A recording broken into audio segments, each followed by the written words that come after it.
I'd like to thank, I'll be in English. Alors, je viens de Los Angeles et non de San Francisco, mais c'est le même État, donc bon, c'est pas très grave. Alors, je veux remercier Florian de son invitation, ainsi que les organisateurs. Et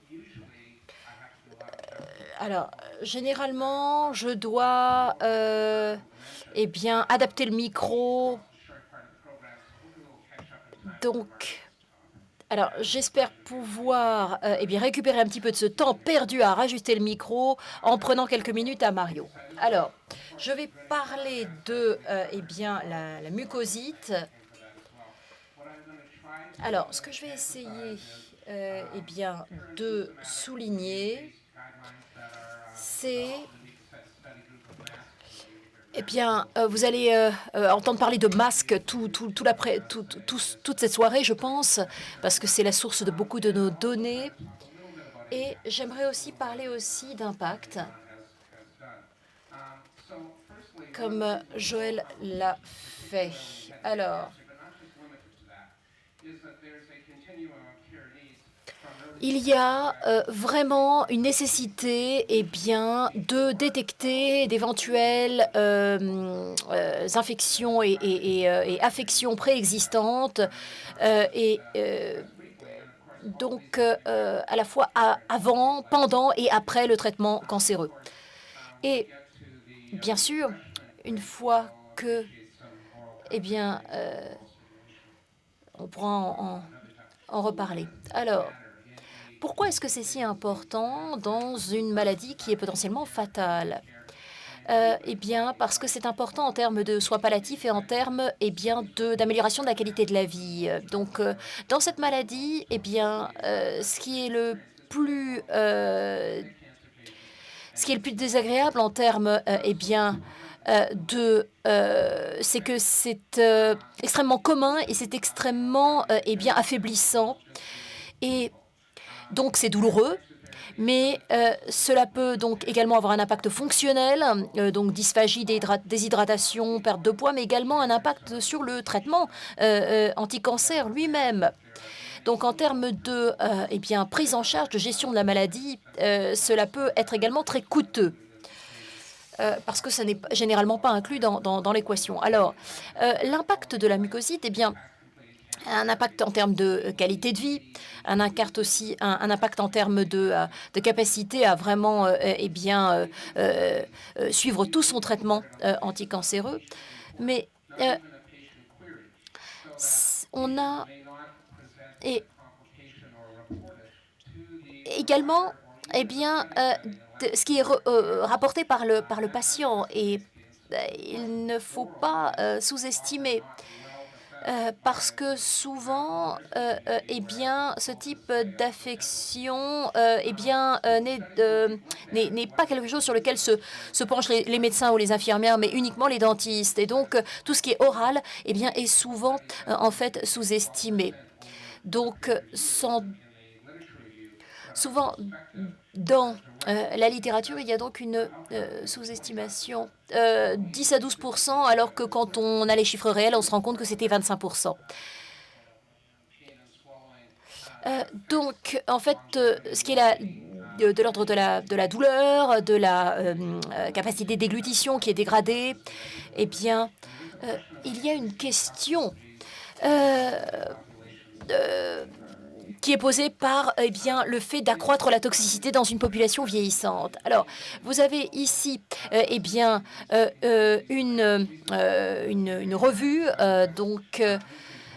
et on note eh bien, une augmentation des analgésiques topiques et opioïdes, une augmentation de la perte de poids et également eh bien, d'autres affections. On voit que la mucosite donc, intervient à hauteur de 91%, 66% donc, et 70% de cas sévères, grade 3 à 4, et également avec plus commun quand il y a combinaison de chimiothérapie et de radiothérapie, également eh bien, fractionnement dégradé.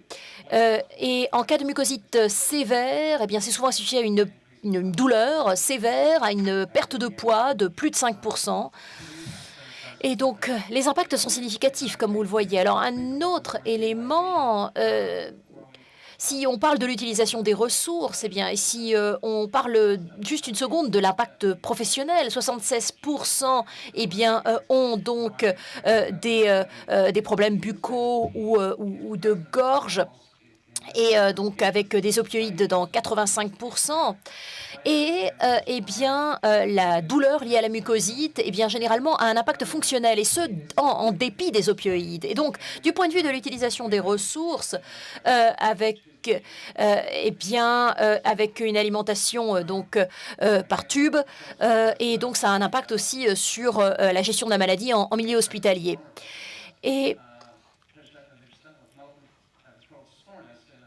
Et donc, la proportion de patients qui vont avoir eh bien, une atteinte buccale ou de la gorge, eh bien, on voit qu'il y a une gestion souvent lourde, avec parfois, bien souvent, une hospitalisation. Alors, vous ne voyez peut-être pas très bien, mais il y a en fait, en plus de la dégradation primaire des tissus, une affection supplémentaire. Et alors, ça n'est pas tant le patient ça n'est pas uniquement l'impact sur le patient, mais aussi l'impact eh bien, professionnel. On a interrogé 50 oncologues en radiologie, 51 infirmières d'oncologie, et eh bien, l'impact, c'est que les oncologues de radiologie avaient estimé qu'ils avaient passé 7,2 heures supplémentaires, les infirmières 12 heures supplémentaires pour la gestion de la mucosite. Et cela croissait à mesure que les symptômes se développaient et que les doses eh bien, étaient cumulées.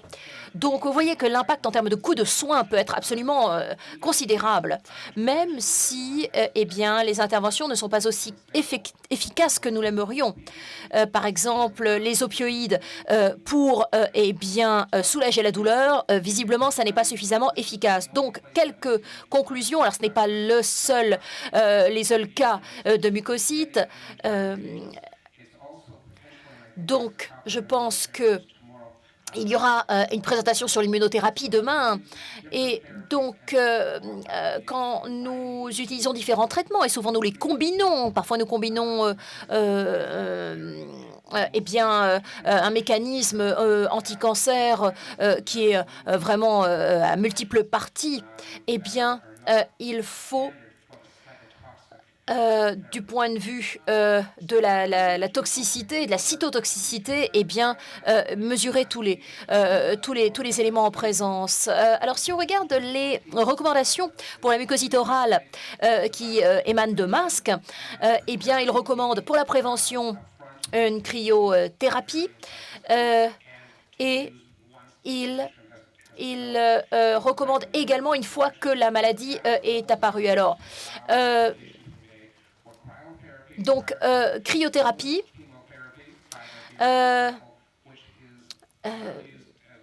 donc 30 minutes après le bolus, 5 FUCT, donc également KGF1 palifermine. Eh bien, la palifermine est un facteur de croissance qui est recommandé avec un niveau de preuve de 2, notamment quand on a eh bien, une greffe de cellules souches hématopoïétiques. Et le LLLT est recommandé également dans le cas de greffe de cellules souches hématopoïétiques quand on est à une forte dose de chimiothérapie, avec eh bien, un niveau de preuve de 2, et la benzidamine, qui est recommandée pour la radiothérapie seule, avec un niveau de preuve de 1, et également recommandée en termes de traitement PCA pour les douleurs orales dans les cas de greffe de cellules souches hématopoïétiques. Alors, l'allée où les études sont plus difficiles et demandent plus de travail multidisciplinaire, eh bien, on a moins de données, donc on ne peut pas être aussi eh bien, tranché ou aussi volontariste qu'on le voudrait. Alors, les suggestions, en tout cas, vont toutes dans le sens de la prévention, avec des protocoles de soins oraux, donc avec un niveau de preuve donc, de 3. En tout cas, il y a un consensus autour de ce point. Également, cryothérapie orale et avec bien un laser à faible intensité avec une longueur d'onde de 633. Et les suggestions pour eh bien, la douleur, eh bien, chez les patients greffés en particulier, eh bien, on recommande le fentanyl transdermique et la morphine, eh bien, peut également être utilisée donc sous forme liquide pour un rinçage buccal. Également la doxépine, eh bien, qui a été initiée la première fois quand on essayait eh bien, de prévenir les conséquences neuropathiques de ces douleurs autour des muqueuses. Et eh bien, il y a les résultats d'une étude en double aveugle qui viennent d'être publiés. Et on voit en fait les effets sur 48 heures avec un seul rinçage buccal. Alors, ce qui est aussi important que ce qu'on recommande, eh bien, c'est ce qu'on ne recommande pas. Alors, donc, antimicrobiens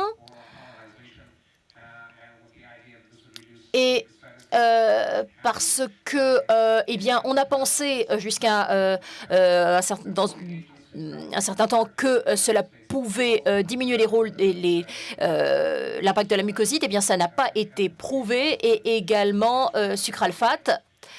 Et alors, pour ne...